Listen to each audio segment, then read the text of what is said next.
Welcome to the Lead Pedal Podcast with your host, Bruce Outridge, where he talks all things trucking. Now let's get rolling. Hey, how's everybody doing today? Welcome to another edition of the podcast. This is part 3 with our friend, Mr. Robert Misheloff, about purchasing equipment. We're going to talk about setting expectations for down payments, documents, that kind of stuff. Last episode, we talked about what's included in financing as far as you go, but how do you even find a good truck? I know. And what happens if it's not as good as they say? I'm not saying there's any scammers in the world, but it's been known to happen that a truck is not what it looks like. And you can't just tell by how good it looks on the outside. You got to know what's on the inside. That's what keeps that motor running down the road. So we're going to talk to Robert about some of the things you should look for as far as purchasing a truck. This is part 3. Part 1, we talked about becoming an owner-operator to begin with. And then we talked to him in part 2 about financing a truck and some of the things involved there. And now we're talking about actually finding equipment and purchasing a truck. So something really to think about. Before we get much further, though, let me tell you a little bit about Bison Transport. They're looking for owner-operators right now. So if you actually want to go buy a truck and become an owner-operator, here's a good incentive for you. They're looking for owner-operator singles, $1,500 sign-on bonus if you sign on before March 31st, 2026. They're also looking for owner-operator teams, a $3,000 sign-on bonus if you sign on before March 1st. And if you're a company driver, they're offering a bonus for you as well, $750 for company bonus for company drivers until March 31st, 2026. So this is very cool. Now, the cool thing about Bison is not only do you get paid on time every time, but they've got the miles to keep you steady.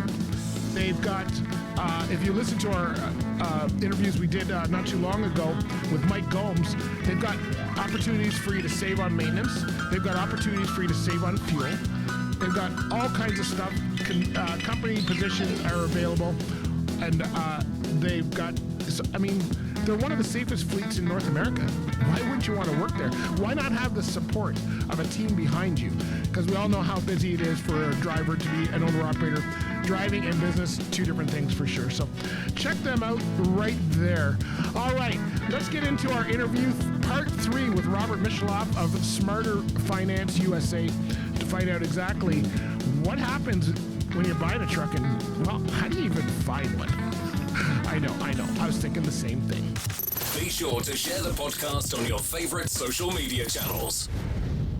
So let's talk a little bit about down payments and documents, timelines. What's a deal look like? Okay, it's we're today, and I've decided I'm going to buy a truck. What should I expect? I can go to the car dealership and be out with a new vehicle in the afternoon. So I don't know if a truck is the same. I haven't bought a truck for a long, long time. What should we expect? I'm going to come into your door. What do I need? Do I need down payments? What else? What are we going to walk through before I get a truck? How long is it going to be? So length of time, if you've already got the truck picked out, because it's titled equipment and there's nothing you can do about that, length of time, assuming you've already settled on the equipment, depending on how much back and forth there is in your insurance. I mean, the insurance agents tend to be slow. That's usually the biggest challenge in the transaction. But on our end, sometimes we can turn around in a day. Sometimes it's 2. Sometimes there's issues that you can't do anything about, and it can be a few days. In terms of down payments, there's a huge range. I mean, going from 0 to 40. 40 is for really terrible deals. Right. It's interesting. The down payments in general, the last couple of years have gone up. I'm going to toot our horn just briefly because we specialize in trucking. It's to our benefit to find solutions that other people don't have. And we searched high and low because we were finding it very hard, especially for 2 specific types of transactions: startup businesses and single owner operators. were having, and still are having, a whole ton of problems getting equipment financing. And we partnered up with an investor that is only going through in the broker market for the rest of this year, only working with us.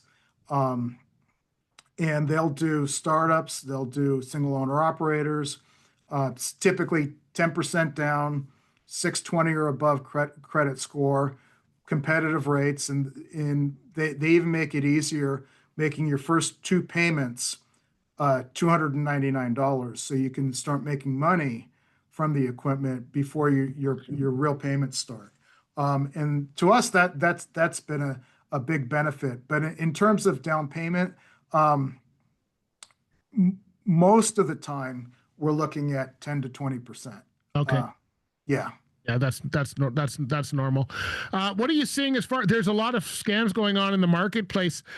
Just quickly, what if I'm looking for a truck, because truck drivers are not necessarily the best business people. We're good truck drivers for the most part, and some of us really like our fancy stuff, but that's not really what makes you money. There's a whole discussion going on about chrome in our world here. But sure. But what should we look for in a good truck? What are a couple things to look for? Because there's a lot of people selling trucks off lots that like you were saying, may not be the most upstanding people or equipment that way. So maybe give us a couple tips that we should look for if we're looking for a truck. So the biggest thing we see on our end where we say this person's not getting into the right truck is if it looks underpriced. Okay. That's usually the biggest tell. Someone who wants to start their business based on buying a $20,000 truck,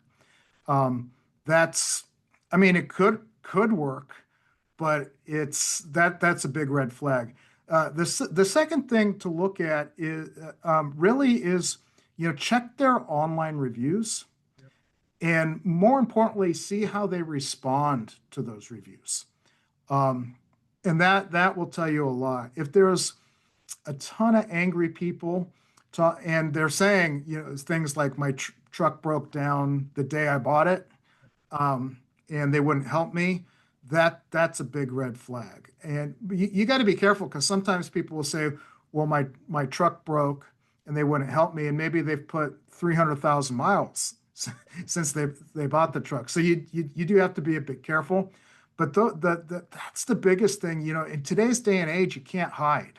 Right. Even if because a lot of companies spam their own reviews with links with fake 5-star reviews. So sort by, go from low to high and look at the 1-star reviews and really take a look at what the people are saying. And if the person says, well, it cost too much, well, you didn't have to do it. If I like, you have a nice hat on, if I got you to pay $200 for it, that just makes you dumb. It doesn't make me a bad guy. If I paid $200 for it, I'm not paying that. Yeah, totally. Very cool. But it's all about honesty, and you can usually tell who's an honest person if you do the research.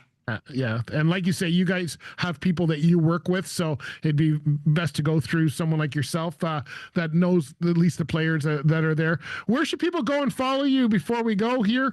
You guys, I'm sure you have resources for everybody. Where would you like people to follow you and connect? So the best place to go, obviously, is our website, www.smarterfinanceusa.com. Okay. And we're on all the socials, Facebook, Instagram, LinkedIn, and so forth. Good. Well, thanks for your time today. I think a lot of people, do you have resources for, a lot of drivers could use some business help. Do you have any kind of educational resources for people? They can do their homework before they waste your time? It's all over our website. Okay, good. So that's a good place to start for everybody. Robert, thanks for your time today. I really appreciate it. Thanks for some great information there. I know this is a topic that everybody struggles with. I've covered it in the past, and it never seems to go away. So I think it's something always. But thanks for your time today. I really appreciate it. Thanks for having me. All right. right, there you go. That was a good interview with Robert. Hopefully you got some good information out of there. I'd suggest you go back and listen to all 3 episodes again, one after the other, so you can take notes. Make sure you check out our episodes we did last week, where we talked with Mike Gomes and Robin Zhu about how to save money for fuel as an owner-operator and how to save on maintenance as an owner-operator. Some key issues there for sure. In fact, in part 3 of last week, we gave you just some general tips for owner-operators on how to be successful. So how do you keep up with all the content? Because we've got 3 main episodes that come out every week, plus other stuff comes out on our YouTube channels and our socials. Well, the easiest way is wherever you're listening to us or watching us, subscribe or follow. That's the easiest way to do it. That way you get all of our stuff. Hey, make sure you like and subscribe if you think this is interesting and you want to send it to a friend that's becoming an owner-operator. Hey, even better. We really appreciate all the support we can get. All right. Hey, if you're looking to get your truck into show quality or even just up to snuff, Chrome Supply Warehouse, they're out of Belleville, Ontario, and they've got 8,000 square feet of the best chrome parts that you could ever get. Whether it's interior, exterior, custom made, whatever it is, you want your truck to look show quality or just even decent to go down the road, then you want to check out Chrome Supply Warehouse. Now, if you're not going to Belleville, Ontario, in between Toronto and Montreal, why not just order online? They'll ship it to you. No problems. ChromeSupplyWarehouse.com. That's where you want to get that. And let me tell you about DriverCheck. If you don't think that drug and alcohol testing is a problem for you, well, it's probably a problem for somebody else that's either in your company, on your team, or somewhere else. As an owner-operator or as a driver, you need to keep up to date on what's happening in the drug and alcohol world when it comes to transportation, and DriverCheck is the place to do that. If you're in HR and you're in workplace safety, DriverCheck should be on your list. If you're a truck driver, especially an owner-operator running 1 or 2 trucks, understanding drug and alcohol, the consortium, all that kind of stuff, drivercheck.ca. That's where you want to go. They've got resources there. Don't miss their Fitness for Duty Summit coming up in October for sure. All right. Let's get on with it. We've had a good one. Thank you very much to Robert Misheloff for being on the show today. Check him out at smarterfinanceusa.com. If you got any questions about purchasing a truck or financing or any of that kind of stuff. Also, check out our friends at Bison. If you want to make money just by signing on, they got some great sign-on bonuses there as well. All right, my friends, we'll talk to you later. Be good out there. Stay with us. Hey, don't forget to check out our show on Monday nights, Chords and Chrome. This is an entertainment-style show. It's got music, got interviews, musicians, chrome trucks, all kinds of stuff. Why not just, it streams on Lead Pedal Radio on our Mixcloud account, or it streams on our YouTube channel for Lead Pedal Radio. So go check those out while you're over there. Subscribe to. May as well do it all. All right, my friends, we'll talk to you later. Be good out there. Don't do anything I wouldn't do. Be safe, and we'll talk to you next time. This has been another episode of the Lead Pedal Podcast. For more information or to subscribe to the podcast, visit theleadpedalpodcast.com and be sure to follow the podcast on Facebook and Twitter.